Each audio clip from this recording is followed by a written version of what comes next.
I'm Patrick Gregerson. I'm an alcoholic. There's a lot of people here tonight. This is the first time we've had this set up here. You know, it's pretty cool being the first person to be able to speak here doing this.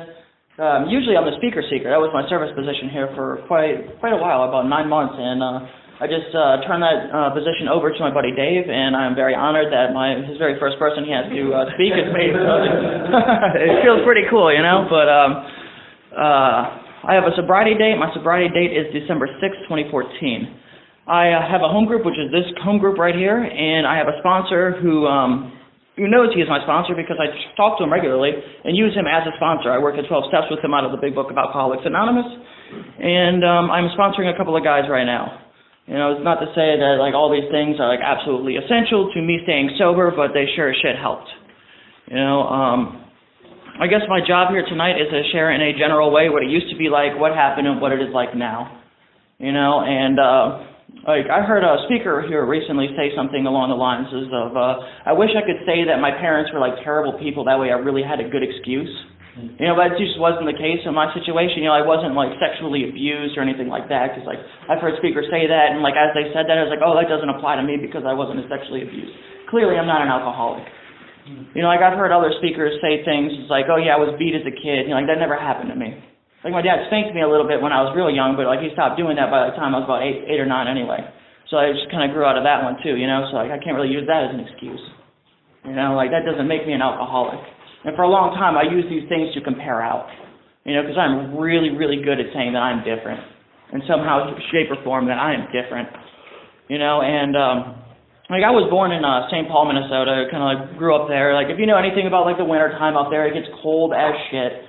You know, and I remember one time I was like 6 years old, and I was just like walking down the side of the street, and it was like a really cold winter's morning, and like I was just sitting there, and like I had my head just like fixated on the ground. I don't know about anybody else, but I really just like, I like to look at my toes a lot when I walk, you know, I just like keep my head down. I'm afraid to make eye contact with people. And I was just walking down the street, just looking at my feet, and I was thinking like about how I'm going to get hit by this car, but it's going to slide on ice. This car is going to cream me.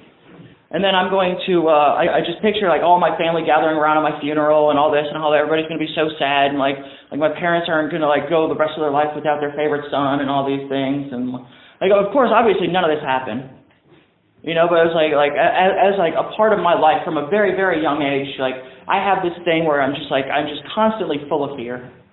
You know, like I'm just so afraid of like the worst case scenario is about to happen at any point in time.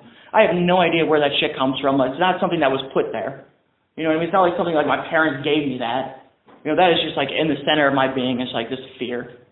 You know, like I have dozens of examples of this. It's like when I was like 11 years old or something, somewhere along those ranges. You know, I was like all the kids in school were going around and everybody was like reading their read like one paragraph and the next kid would pass when you go around out of the textbook, and like I was like so afraid to like speak in front of people that I would have to like read ahead, find my paragraph, like count up all the people ahead of me, find my paragraph, and reread it like 7, 8, 10 times, so that way I could like, as soon as it got to be my turn, I could just nail it perfectly.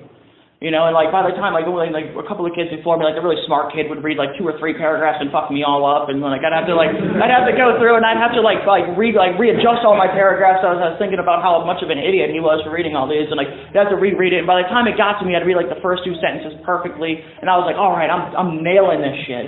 And by the time I got to like the 3rd or 4th sentence, I just started thinking about me, and I screwed it all up.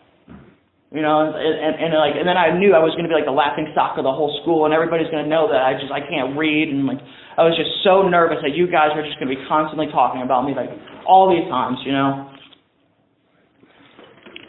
And like all these this is like an everyday occurrence for me. These are not just like isolated instances. This is how I live my life.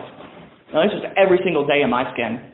You know, and then I moved out here to Virginia right around like the age of 11, 12 and all that. And, my parents noticed that I was like kind of a weird kid, you know, so like they sent me to a couple of doctors and therapists and all these things, and they started throwing medications at me. Like they gave me Ritalin. I was like one of those like ADD kids and all that, so they gave me that stuff. And like if you give like speed to a kid that already has a nervous disposition, you know what I mean? Like I'm just a nervous wreck at this point, you know. And I'm not trying to say like my parents caused all this stuff to happen. I'm just like saying like this is me.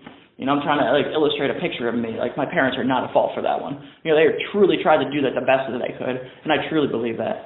You know, so So I started taking like Ritalin, and like before too long I started taking antidepressants and things like that, because like not only did I suffer from like anxiety and depression, and I couldn't focus in school and all these things, like I started seeing therapists and all these stuff, started talking about my problems and all these kinds of things, and like for some reason like none of this stuff really made any difference at all. And like I was still just like a really like a mess on the inside. Like externally everything looked fine, you know what I mean? I was like an AB student for a while, like everything looked good, but like internally I just felt like a piece of shit, and I was just a mess.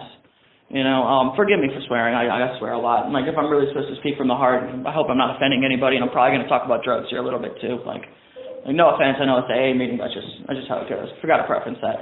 But anyway, so right around the age of 16, I started like hanging out with the kids that I thought were like the cool kids, and they were all skateboarders, because I wanted to be a skateboarder that particular week, because, like I say that particular week because I was like truly like a chameleon personality. Like I was hanging out with the skateboarders one week, and then like over here I had the heavy metal guys where my hair was long, and I'd like go headbang at shows, and then I'd go over here to like the punk shows like not too long after that, and I would just try to be whoever I was around. And that is so deep-rooted for me of trying to be somebody else that I still find myself changing my language just a little bit to fit the people that I'm around. Like I talk just a little bit differently when I'm around different groups of people. I don't know what it is about it. And I notice now that it's like as I'm doing it, it's like, all right, Patrick, it's okay. Like it's okay. But I did this for so long, and it's so deep-rooted that I just like instinctively do it sometimes, still to this day.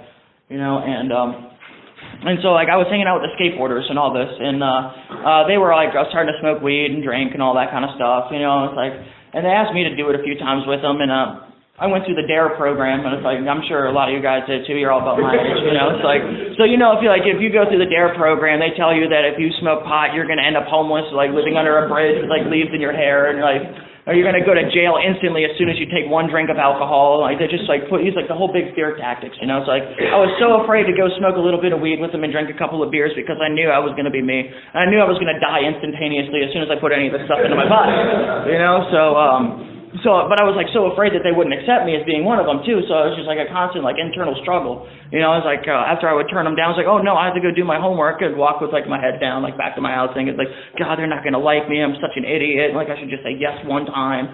Like, and eventually I do decide to do it, you know what I mean? So I remember the night, like, so perfectly. It was like my best friend, his name was Chad. He lived in my neighborhood. It was like a little cookie-cutter neighborhood in the suburbs in Warrenton, if you guys know where that is. Like, all the houses look the same. It's like right there on the main road, there's like a tent set up in the backyard, and 4 of us guys were going to have a little camp out back. And so we did that, and one of my buddies' older brothers was 21, so he got us like a 12-pack of beer for the 4 of us. Like, I drank 2 beers, and I took a couple of hits off of a blunt, like a very poorly rolled blunt, where like some of the weed, like it just got in my mouth, and I was like, like the rest of the night, like I didn't know how to hit it right, and like, but I remember like right after that, like something absolutely magical happened for me. Like all those fears and anxieties and all those doubts and worries just vanished. Like all of a sudden, I just felt okay. Like I felt so good being in the here and now. Like, I couldn't put it in any words, like, and all this is, like, hindsight, like, I couldn't explain this at the time, like, if you had asked me to. All I would have told you is that it felt really good, but, like, looking back on it, like, everything just became so perfect in the moment. Like, I didn't give a shit what you guys thought about me. Like, I really didn't care, and I wanted to do absolutely everything at once. You know what I mean? I was like, oh my God, I can't wait to hear music while I'm doing this. I can't wait to watch TV while I'm doing this. I can't wait to go talk to girls while I'm doing this. It was like, oh, I found something. It's like there was like something had just fallen into my lap, like fallen from heaven right into my lap, and I knew that I was going to be doing this for a long time. And it was absolutely wonderful. It was funny too because like for a long time, like the thought of suicide would always like kind of been in the back of my head. At least a little bit, like even before I started picking up the drugs and anything like that, it's like I knew that there was just like something like this is what life had to offer. Like, what's really the point? Like I would like if I would be sick, for example, and I would like start to vomit. I knew I was going to die, and I might as well just kill myself now to get it over with. But it's like as soon as I put that crap into my body for the first time, all those thoughts of suicide just vanished. Like all of them just like immediately went away. It seemed because like I knew that like I could get to that place where everything is wonderful. And I knew it wasn't that hard to get there. Like, I knew it was just waiting for me again the next time. You know, like, and I didn't start using right away. You know what I mean? And, like, I wasn't going to do any of these hard drugs or anything like that. You know, like, I was just going to drink occasionally on the weekends, maybe every other weekend, and, like, just smoke a little bit of weed here and there. You know, and life was great for a long time. It really was, man. Life was awesome. You know, I got a couple other times, like, after I drank, I got, like, really drunk and went to, like, this, like, local show and all this stuff, and I was able to go up and talk to girls, man. It was awesome. I wasn't afraid of any of them. You know, because, like, that was just something I was just, like, so afraid to do for the longest time. As soon as I could go up and, like, you know, like, you're really hot, you know? Like, that was, like, that was my way of talking to them, you know? But, like, it just worked, man. You know, like, it just worked. Like, I was just, like, it was wonderful, you know? Like, and if she didn't like me, that was okay. I'd go talk to another one, not a big deal. You know, I didn't sit there and just, like, think about it, like, over and over again about how much of an idiot I was and all these other things. And I guess they didn't like me, so... Like, it was really something, like, truly magical. And, like, of course, like, over, like, a period of time, it started to slowly progress. You know what I mean? Like, I started to smoke weed a little bit more. You know, I started to drink a little bit more. It became, like, an every week occurrence. You know, I would do it on Saturday and Sunday every week. You know, and before long, I realized I started to smoke weed pretty much every day. You know, until it got to a point where it was every day, and I was starting to drink more and more, and then I started dabbling with hard drugs. You know what I mean? I was only going to take a little bit of LSD, not a big deal. You know, I was going to do a little bit of cocaine here and there, not a big deal. You know, and it was really only going to be for a limited time, and it was only for, like, a limited time, you know, for a while there. And it got to a point where I started selling a lot of drugs, too, and I started having weed on me all the time, and I started having LSD on me and cocaine on me. Before I know it, I started dabbling with pills a little bit, and, like, and before I know it, like, I started trying heroin, you know, and, like, heroin was, like, when I did that for the first time, like, I knew I had found something. I'd really tapped into something wonderful, you know, like, it really felt like a warm blanket had been wrapped around me, and everything was just, like, totally comforted. I just felt so at peace. You know, like, it really was like that. I just, like all my troubles just went away. It's the first time I did that. And so I wanted to do it again.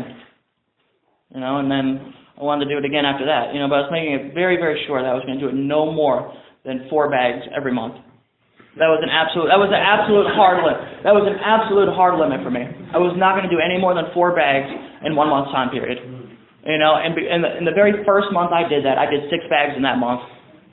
You know, because I am absolutely wonderful at justifying these things that I put into my head. You know, like, I make rules, and somehow I constantly justify a reason why it doesn't need to apply just this one time. You know, and it's been like that for a very long time, you know. So that first month I did it 6 times. I think, like, the second month I did it maybe 8 times. You know, and, like, I was only going to do it on Saturday and Sunday. You know, and Saturday and Sunday turned into Tuesday and Thursday. You know, and that's just, like, and it's, like, from there, it just, like, it really, like, picked up. And before I knew it, like, I had a heroin habit. You know, like, I was, like, pretty much physically dependent on opiates. I didn't realize it at the time, but it happened. You know, I became totally physically dependent on opiates. And, like, I was with a girl at the time, you know, and, like, she was, like, my junkie girlfriend, you know. Like, what we like to do is, like, what we really enjoyed doing was, like, we shot a lot of dope. We waited around for a lot of dope. We fucked a lot, and we fought a whole lot more than anything else. You know, like, that's basically, like, the extent of my relationship at that time. You know? Like, that's just how it was for me. Like, I don't know why it was like that. That's just how it was, you know? Like, I mean, it makes sense to me. I mean, it still does, like, looking at it. You know, like, when I'm in that mindset, like, I'm, like, truly, like, a fucking savage. Like, I really am, you know? Like, normal, basic human dignity for each other does not apply to me in that situation. It just doesn't. You know? Like, I'm an asshole, and that's just, like, all there is to it. I'm just an asshole in that situation. And it got to a point where I actually, after I'd been doing it for about a year, you know, like, I had a pretty solid habit for about a year, and my girlfriend, her stepdad was in AA, you know, so I was like, okay, let's check out this thing called AA. You know, so we went into a meeting one time, and I was just, like, watching all these people sit around in this big circle, and they were all talking about drinking and stuff like this. It's like, well, you know, I have a drug habit. This doesn't really apply to me, you know, like, all these things. Like, all these people are calling themselves alcoholics. Definitely not an alcoholic, you know what I mean? I'm definitely not even a drug addict. You know, like, I can control it. You know, I was just going through all these reasons about why, like, I did not apply. You know, and after I walked out of the meeting, or as I was walking out the door, some old guy comes over and grabs me and gives me a 24-hour chip. He's like, here you go, you look like you need this. I was like, no, I'm not an alcoholic. It's like, no, why don't you go ahead and take this anyway? You know what I mean? Like you might like this someday. I was like, all right, whatever, man. I just took it, and then I went out to my car and snorted some Dilaudid. You know, and that was like that was my first experience with Alcoholics Anonymous. You know, and so I went into kept going for another like 3, 4, 5, 6 months, something like that. And like I knew like things were getting really bad here. I couldn't hold the job down to save my life. You know, like I was like quitting all of them, like very inappropriate manners. You know, I was working at a restaurant and I was serving tables and all this stuff. And one time it was like Mother's Day, and like we just get slammed at 6 o'clock right after the manager cuts everybody home, and like I'm the only person on staff. I go outside to smoke a quick half a cigarette because I'm like freaking out and like so stressed right now. And he comes outside and is like, get back in there right now, we need you. Like, do you see all these tables in here? And I go inside, I was like, well, fuck you. Like, in front of all the customers, just like being so vulgar and like very loud, very, very inappropriate to all these people, you know, like, and this is my life when I'm on drugs. You know, this is how I quit a job. You know, like, I have to make a scene. Like, that's just like who I am at this point in time, you know, and so like after like a month of this, like this kind of life, going through like, I think like 5 jobs in like 3 months or something like that. I was like, okay, maybe there is something wrong here.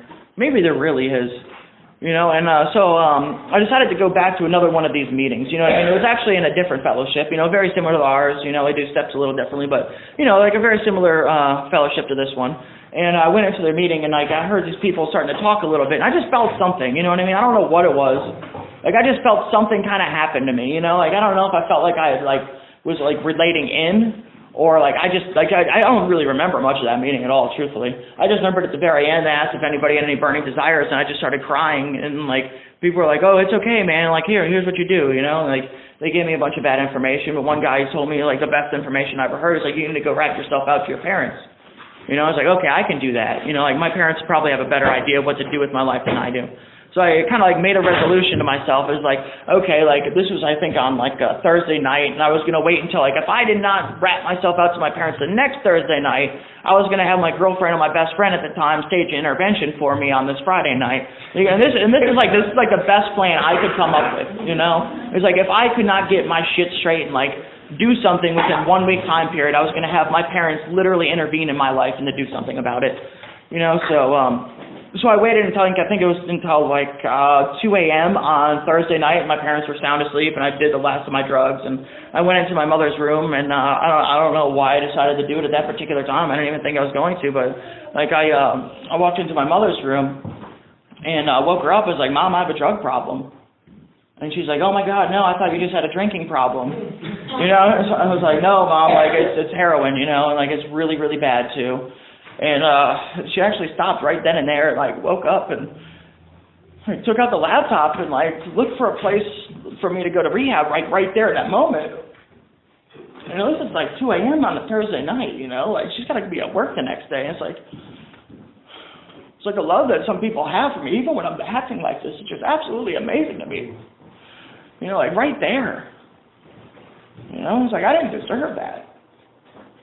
You know, like I really didn't, but like that's what happened. You know, I actually got an appointment the next day, and she took me to this place, and they said they could get me into a rehab, but it took me to a detox. You know, I went to detox and kind of sped along my recovery and the early stages of my recovery, and you know, like after detox, I relapsed, like walking out the door because they didn't have any kind of a program. They just fed me up with a bunch of Suboxone and like just said, okay, there you go. You know, and then like I didn't have any kind of a solution in my life, you know. So after that, I had to go to another detox and immediately following a rehab. You know, and in rehab, like the first like couple of weeks, I was like absolutely certain that I was not going to do this again, and I was like so adamant and so into it and everything else. And then by like week 2 or 3, I started feeling a little bit better. I started getting a lot of sleep, you know, and I started like regurgitating some of the stuff that they said at my treatment center. And I was like ready to teach the class after like week 3. You know what I mean? Like I was that guy. You know, I'm a guy that like everybody kind of hates in rehab. They kind of just gets up there and is like, I know my shit. I'm ready to go, guys. You know, it's like, here, let me gather around, children. I'll tell you how to stay sober. You know, like that. I was that guy. You know, in rehab. You know, it's like 3 weeks earlier, I'm ready to like kill myself with drugs, and here I am ready to tell everybody how to stay sober. You know, like it's really like funny, like the amount of arrogance that I had at the time. Like it really is, you know. And so, like, of course, like 2 weeks after I get out of rehab, I'm smoking weed again and like getting high. You know, so then I came up with a grand idea to try the geographical cure, and I was going to move back to St. Paul, Minnesota, because I still have some extended family out there, so I was going to move in with Grandma, you know what I mean? Grandma was going to take me so that way I could get away from the drugs. If you just remove the drugs from me, the problem would be gone. You know what I mean? It's like all I had to do was detox. That was it. Like if I just detoxed and I got away from everybody that I knew, I would be okay.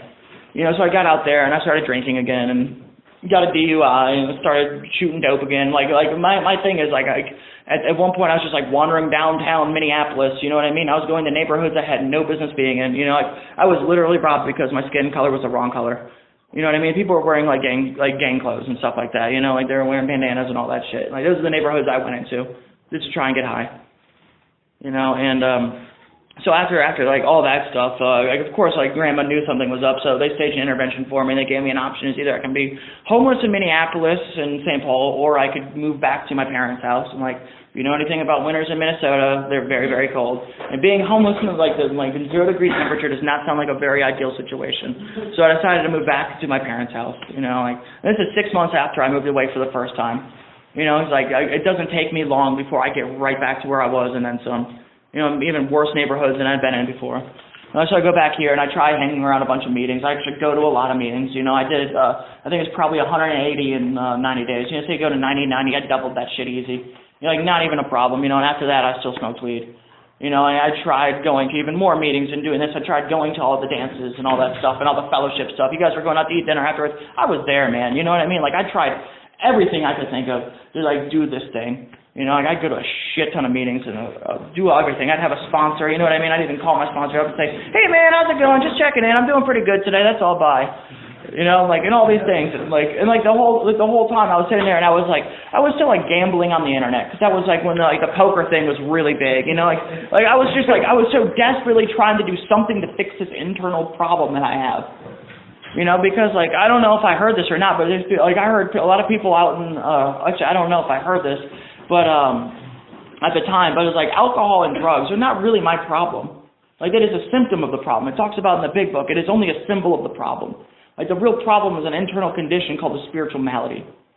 Like, and in that spiritual malady, it entails all the things I was just talking about, like how empty I feel on the inside and how much of a piece of shit I think I am all the time, and like this self-pity and like all this fear that I have. That is the problem. Right? It is not the drugs. The drugs relieve me of that problem. That is like my medicine. Like, I didn't understand that. Nobody told me that. Like, I don't know if it was because I wasn't looking for the answers or if nobody was talking about these things. You know, like, what they told me was that meeting makers make it. And from my experience, that's absolute horseshit. You know, like, it really is, man. From my experience, meeting makers make meetings, and that's it. You know, I can come in here and sit in a meeting and listen to somebody talk for an hour, and then by the end of it, I'll walk out of here and still be just as miserable as I was walking in the door. You know? And that's just how it is from my experience. Like, I hope it's not like that for everybody else in here, but that is absolutely my experience. You know? So like, I kept going on like that for a while. You know, it's like probably 5 years where I'd like come in, like collect a little bit of time, and you know, like I'd go back out and you know, do it all over again. You know, I smoke weed for 6 months, start dabbling with pills, and go back in, do these things all over again. You know, and then I started, I actually, like, stayed sober from alcohol, like, this whole time. Like, from the time I got my DWI up until this point, you know, and then I started selling drugs a little bit, you know, because I started, like, I pretended that I had a lot of injuries and a lot of anxieties and stuff like that. Well, I don't know if I was pretending or I really did, but, like, I started getting prescribed a lot of really good drugs. You know, so I started selling these, like, really good drugs that I was being prescribed, you know, like Xanax and shit like that, you know, so I was going around selling it. I was making, like, pretty decent money at it. I know it wasn't a lot, but it was enough for me to, like, support my weed habit. And, you know,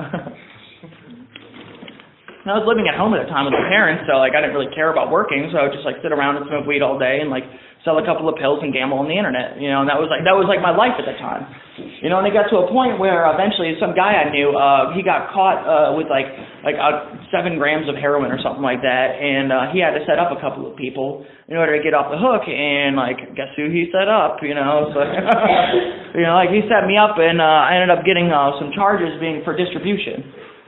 You know, and it's like right after I got those charges, like right afterwards, I started drinking again. And this time it was different than before, you know what I mean? Like, I took a drink, and then I immediately drank 4 of them. And it was like, I didn't want to feel it goddamn thing, and I knew alcohol would do that. You know, so like I continued to drink like that up until I went to jail. I went to jail. No, actually, I went to rehab to try and beat the charges as I was drinking like that. And then after I got out of rehab, it was a day and a half later, I went to the psych ward because I started drinking again. And then it was 2.5 days after that, I went to jail for 60 days. Like that is my life under, like, as Patrick is the manager of his life. Like, I go from rehab to the psych ward to jail in a 5-day time span. You know, and so, like, after I get out of jail, like, I'm so determined to stay sober. I am absolutely bound and determined to stay sober. But I knew alcohol was legal, and it wouldn't show up on piss tests. So I decided to drink just a little bit. You know, I bought just, like, one of those little, like, half-pint-sized bottles of some whiskey. And, like, and me being the good alcoholic that I am, I drank it straight from the bottle. And I drank all of it in one sitting. You know, it wasn't enough. You know, because that's, like, another thing that, like, once I start drinking, I have no idea when I'm going to stop. So I walked just like 4 miles to go to the liquor store again because I didn't have my license, you know, I didn't have a car. So I walked that whole way to get another bottle, you know, and I drank that one too. You know, and that's basically like pretty much sums up how my drinking went for the next like 4 or 5 months. You know what I mean? Then I went to another rehab, you know. Tried it again. I don't know what happened after that rehab. My way how I went to that rehab. You know, like I was doing the same thing I'd always done. I drank a bottle of wine straight from the bottle, and then of course that wasn't enough. So I had stolen that first bottle. So I went to the gas station across the street where I had stolen that bottle and stole another bottle from the same gas station. And I went home and I drank that bottle too. And then I got really sick and vomited all over my bedroom floor. And my mother kicked me out of the house, but her being a good little mother that she is, she let me sleep on the back deck. So I got to go sleep on the back deck, you know, and so I was like out there pretty much all night. It started to rain a little bit, and I was like, man, this really sucks. So like I'm out here and like I'm drunk as shit, and like I can't have to sleep outside in the rain. And then eventually my mother let me back inside the house. So I went inside the house and slept there the night. And then for some reason, like I woke up in that morning and I got on Facebook, you know, just like I always do, you know. And then there was like an advertisement for a rehab there, and for some reason I decided to give it a call. Like, I don't know what happened, you know what I mean? I was just like, it's just another day for me, you know? I gave that rehab a call, and, like, before I knew it, I ended up in Winchester. You know, I went to a place called Rivendell. It's, like, right outside of town here, all that, and did 90 days there, you know, like, did the whole thing, right? I get out and stay clean for a little while. You know, I had like a little bit of a questionable situation. I was living in an Oxford house. I took a pill I probably shouldn't have taken. You know, it's not narcotic, but it's something that could definitely mess you up. You know what I mean? So I took it and like lied about it and felt really guilty about lying about it. And like that shit just ate me up for a long, long time. You know, and eventually, like after like all this like shit starting to happen to me again, like internally. You know what I mean? This is like isolated incident, but all this internal mess is like just like so bad. You know, because if you take away my drugs, right, and you don't give me a solution to put back in its place, I'm going to be left with a problem, right? And me with the problem is unacceptable. That is why I took drugs to begin with, is because I can't stand myself. You know, like I can't stand the way how I think and the way how I feel. I just can't stand myself. You know, so like here I am for like the next like year basically walking around with no solution whatsoever. I mean, yeah, I did a couple of, like, writing assignment steps and all this stuff. I did a couple of relapse prevention packets, but, like, I went to a lot of meetings, you know, but, like none of that shit really, like, it didn't make me feel any better. I mean, it made me feel a little bit better at the moment, but, like a couple of weeks later, I was, like, left with the problem again. I didn't have anything, you know, so I was walking around like that for a year, and, like, I actually went to a meeting in Baltimore, and it was a speaker's meeting, like, very similar to this one, just an hour-long speaker. A lot of people here just like this, and I heard the speaker there like starting to describe like all these feelings that he has that goes along with that this is like his feeling when he's sober. I was like, oh my God, that sounds just like me. I was like, I couldn't believe it because I'd never been experienced AA like that before, ever. In like the 7 years of me bouncing in and out, I had never been to a meeting where I heard a speaker and my head actually shut up and I heard what he was saying. And like I actually heard him describing these things that happened to me internally, and I related to everything that he said. You know, like all the situations were different, but I knew for the first time in my life I wasn't alone. Like I knew that somebody had felt the way how I feel.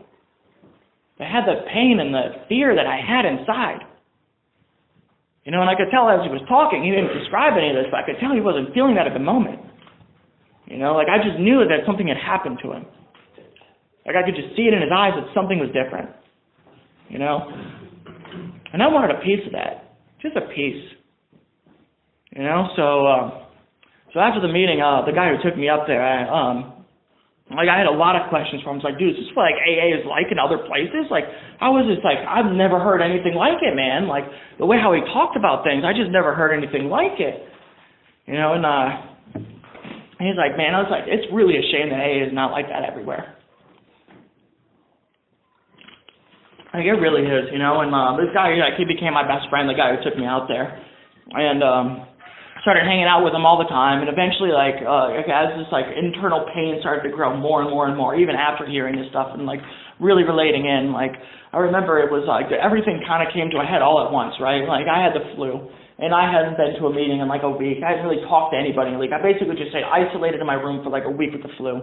You know, and I just felt so miserable. Like, I even after, like, the flu started to wear off, I just felt so miserable on the inside still. You know, and I was walking to work, and it was like one of those like really gray, like gray winter days where it's like lightly snowing and you can kind of watch my foot tracks, you know. It's like, you know, I like to watch my feet, you know, so I notice those kinds of things. And like as I'm walking to work and all this, I'm listening to music and now the music turned on really loud, but I couldn't hear it at all. You know, all I heard was like, felt like 10 voices screaming at me in my head. You know, like this voice over here was telling me that I'm a piece of shit. You know, and this one over here was telling me that I was too fat. This one over here was telling me I didn't have enough hair on my head. You know, this one over here said, you might as well just go get fucked up right now. What's the point? Who cares? You know, like all these voices all at once. You know, so like I knew that I was missing something. I knew something had to change, otherwise I was in serious, serious trouble. You know, so that was like on a Friday, and then like that Saturday I went and I actually asked my sponsor, who is now my sponsor, to be my sponsor. You know, so I hopped in my car and I looked right at my shoelaces and I said, like, hey man, is there any way maybe you could help me? You know, it's like probably the most embarrassing situation of my entire life. Like it really was, man, because like I'd already had a sponsor and I thought I had some recovery. You know, and here I am with like what I believe to be like a significant amount of like time being sober, you know, and I'm asking another man for help. You know, because I didn't have something, like I saw he had something that I did not have and I wanted that. Just a piece of it. You know, and he said, of course, man, it would be an honor and a privilege. And then as we were riding out to a meeting, it was probably about 30 minutes away, he actually like sit there and he started explaining the history of Alcoholics Anonymous. You know, and he explained the importance of one alcoholic sitting down with another. And he said, that is the solution. You know, from there he proceeded to walk me through the first 3 steps right there in the car. And that 30 minutes getting there. You know, it sounds like a lot to swallow all at once. I said, I don't think I understand it. He said, that's okay, you don't need to understand it. And that's what meaning he outlined the 4th step for me. He said, go home and write it. And so I did. That's what I did. So it was on a Saturday night. On that Tuesday night, I was going over my 5th step. Because I was afraid what would happen if I did. You know, so, needless to say, as I was going over my 5th step, after I got finished with it, and we were sitting there talking about, like, what had just happened, you know, I was sitting there and I was explaining to him, I was like, you don't understand, AJ, I don't want to get better. I'm just afraid of what's going to happen if I don't. He said, I get it, man. It's a really tough spot to be in. You know, and he asked if I had any secrets, and I told him about how I took a pill at the Oxford House. You know, and he said, well, like, if I were you, I would change your sobriety date. I was like, well, you don't understand. I don't have to do that. He was like, no. See, that one doesn't apply to me, buddy. He's like, I think it's probably the best move for you to make is to change your sobriety date. And he said, why don't you go home and just like take an hour to yourself or just like be totally alone for an hour and think about it. I was like, all right. So I went home and did that, and like after the hour I knew that he was actually onto something. And I decided to change my sobriety date. I told him about it, and he said, why don't you change your sobriety date to the day you took the 3rd step? I was like, that was like 2 days ago, I can't do that. Like, I have a reputation to uphold here, you know? He's like, just do it, man, it's just a date, who cares? So I very reluctantly did that, you know, and that is a sobriety date I choose to go by today. You know, and so, like, I actually felt pretty good, you know, like, I basically raced through the 12 steps. He's expedited me through the 12 steps, and for good reason. You know, like, that is just, like, that is how he did it, and that is how I did it. And he said that is how his sponsor did it. And he said, as far back as Alcoholics Anonymous was started, that is how they did it. You know, and he said Dr. Bob did his 9th step the same day he took his last drink. You know, like, that is the story. That's actually what happened. So it says to me that there's actually something to these 12 steps. Like, there actually is, you know. That was like the one thing I had never done in AA. Like, I had come around for 7 years, and I had done everything you guys had told me to, except for the 12 steps. You know, so as soon as I started working the 12 steps, that was when something started to happen in my life. You know, and I got into the 12 step, and, you know, I started getting comfortable again. I got a job, you know what I mean? So I started working a lot. And like, I went to a couple of meetings here and there and all that stuff, and I started getting comfortable again, and I started feeling that internal condition start to come back. You know, I started to feel really, really uncomfortable in my own skin again. And I went to my sponsor and I said, what is the problem here? I thought I was supposed to be better after the 12 steps, man. He's like, yeah, but you're not doing the 12th step. I go help another alcoholic. I was like, how do I do that? He's like, you see that guy who's standing over there at the meeting by himself that's too afraid to go over and talk to people? Go talk to him. That's all you do. Go and say, hey, man, how's it going? My name's Patrick. What's your name? Oh, you need a friend? Cool, man. I'll be your friend. You know, like, just like that, just like I did with you. You know, so that's what I started to do, you know. I started to feel a little bit better. You know, like, nobody, like, of course I still couldn't get anybody, like, nobody asked me, it's like, hey, man, will you sponsor me? You know, it's nothing like that, you know. Like, nothing like that happened right away, but I started to get a little bit of relief by, like, going over and just at least introducing myself and trying to make people feel welcome. You know, and there was actually, like, I started to do that, and then right when I decided, like, service, maybe there really was something to this whole service thing. Maybe there really was something to helping other people. You know, like, right when that happened, let's see how much time I got. Okay. Right when that happened, there's a girl I know, and she's living in this area, and she actually went back home for a while to Culpeper, and while she was down there, she started using again. I don't know why. Like, she chooses to reach out to me, like, only when she's, like, in a lot of trouble, but she does, and I don't know why she chooses me to reach out to. Like, we're not, definitely never have been in a romantic relationship or anything like that, you know what I mean? Like, I don't know, I have no idea why, it's just one of those things, but she like, called me and was like, hey, man, I'm struggling, I think I'm going to die here if I don't get out of this situation, you know, and she's, like, just, like, recently pregnant and, like, still shooting dope and, like, in an abusive relationship. This guy is physically abusing her. You know, and she needs to be picked up. And she said, I'm at my mother's house. Can you come get me? I was like, yeah, I'll see what I can do, you know. And so I called my sponsor. I was like, dude, what do I do? And he's like, well, here, I'll come get you. We're going, you know. So we actually started heading down to Culpeper. You know, this is like an hour and a half away from here, you know what I mean? This is like on a Friday night. I have to be at work at 7 o'clock the next morning, you know. And so we get down there, and on our way down there, I actually see a license plate that says Lucky AA on it. I was like, oh, that's pretty cool, man. You know, like, there actually is something to this, you know. So we start going down there, and as we get to the place where we were supposed to be at, we get there on time, everything else, you know. She's not there. So I was like, what is going on here? I start trying to text her and all this stuff. Like, turns out she's with the guy at his house, you know, the abusive guy. And this was like all of a sudden very quickly became a rescue mission. Like, we're trying to get her out of that house without him even really knowing about it, because he's like basically trying to keep her prisoner right now. Like, that's what's going on, you know. So like, I look at my sponsor, and like, both of our cell phones are pretty much dead. You know what I mean? We have an address that we're trying to memorize because we have nothing to write it down on. Like, we go there, and on our way there, like, I turn off my cell phone. It has like 2% battery, just so we can park a couple of blocks down, and I'll text her when we get there, that kind of thing. You know, we start heading out there, and as we get like pretty close to the area, we get lost because it's in the middle of the sticks, and we have no idea where we are. Like, way country, you know what I mean? Like, all the roads look exactly the same at like 12 o'clock at night, you know, and we can't find anything. So we pull over at a gas station and ask for directions, and then we get back on the road and start heading down the ways again, and we get lost again. You know what I mean? So we pull over and get to the gas station, another gas station. It's like, oh yeah, actually this place is just right around the way over here. I said, perfect. So we get over there, we get on the road, and we start heading down, and as we're heading down the road, she's walking up the road at the exact same moment. The exact same moment she's walking up the road as we're driving down it. And I just knew instinctively that was her. Like, I just knew it. You know, like here we are with like absolutely no resources. The whole time I'm talking to my sponsors, like, dude, I got to work the next day. It's like, we might as well just turn around now. She probably doesn't even want to be picked up at this point. And there she is walking up the side of the road, like right as we pull up. And we pull over, it's like, get in. We're out of here. You know, it's like, for all we knew, this guy had guns. You know what I mean? He lives in the country. He probably has guns, you know? Like, I don't know, like, I have no idea, like, what the situation was. But, like, all of a sudden, like, boom, like, everything just fell together perfectly. If we had not gotten lost twice, she would not have been walking up the side of the road at that exact moment. You know, like, if nothing had fallen, like, I could not have planned that out better myself. You know, and, like, I actually went to work the next day. You know, and I was like so like physically drained. Like I had gotten like 2 hours of sleep, and I was just like felt like shit. Like all this, like physically, you know what I mean? Like I just needed sleep so badly. But like I noticed something that was different, and the way how I felt internally. And so like I had experienced peace I had never had before.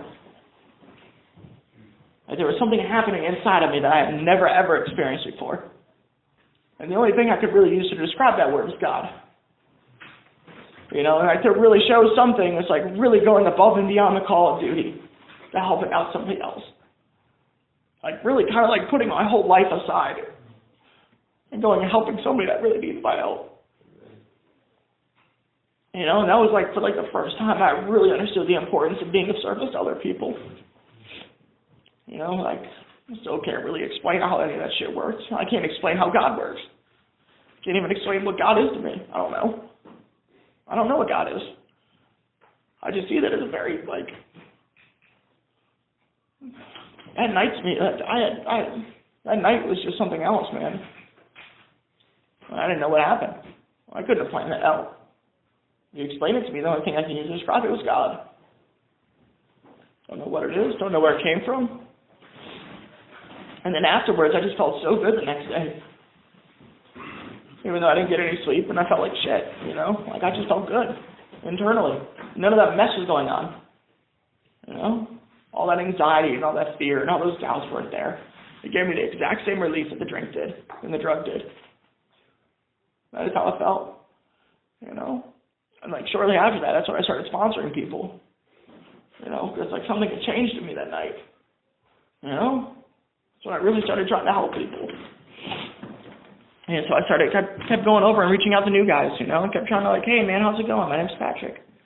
You know, and eventually one of them was like, hey man, do you know anything about these 12 steps? I was like, yeah man, what do you want? And he was like, well, I just don't know anything about them. And I was like, all right, come with me, I'll talk to you. And I started explaining the history of Alcoholics Anonymous right there. You know?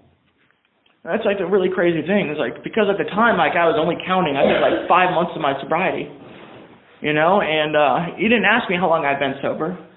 You know, they didn't go by like, oh, you have to have this rule, like the rule of 1 year sobriety to sponsor people. It wasn't any of that. You know, he just asked me, he's like, what do you know about the 12 steps? I hear all these people talking about these 12 steps.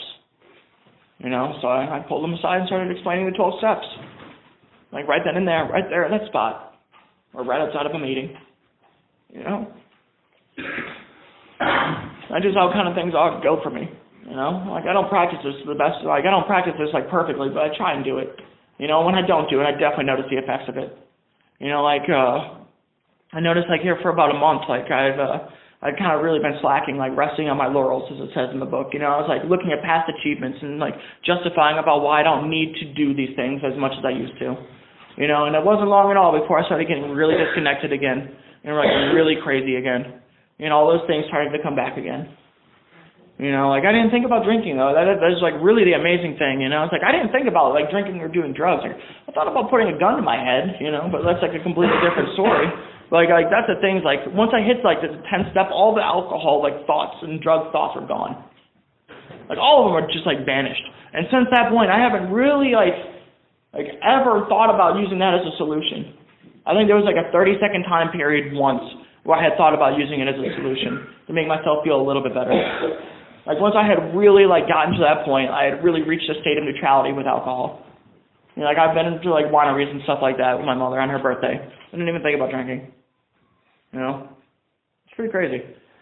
And but anyway, so I got to a point here, like just recently, where I got into just like a really crazy spot again. So my sponsor has me do a 10-step. So I take a real good look at myself. I write down everything that I'm afraid of, like everything that I'm resentful towards, and write down everything I've been dishonest about, and everything that I've been selfish at. I really took a good long look at this. Did another inventory. We went over to the phone, actually. It was just last night we went over it on the phone. And I started praying and meditating again. It was just the actions of doing these things again got me right back and feeling connected again. And then here I am speaking tonight. It really doesn't come as a surprise to me that I was asked to speak today. It kind of threw me off and I wasn't expecting it, but obviously God needed me to do this today. It was obvious. It was obvious to me. As soon as I get disconnected and as soon as I make forth an effort to get reconnected, everything just falls right back into place again. It's like I never left, That's just how it is in my world, I go through periods where I just kind of want to take a little break, I was like, I deserve a little break. I'm going to go, I'm not going to go to this meeting tonight. I get through those phases, I don't need to help this guy right now. I see a new guy over there talking by himself on a cell phone, thinking that he's cool or something, and I know I should go over and talk to him. I know I should go talk to him and at least introduce myself, but it's like, no, I'll go over here and talk to my friend instead. I go through those phases, I'm certainly not perfect at it. But I do know with absolute certainty, when I ignore my friend and I go over and talk to that new guy, I feel good. And when I go over and I start sponsoring people again, walking other people through the steps, that's when I really feel good. There is really something to it. I cannot explain it. Something that is something good happens to my heart. So I guess that's all I have. Thank you.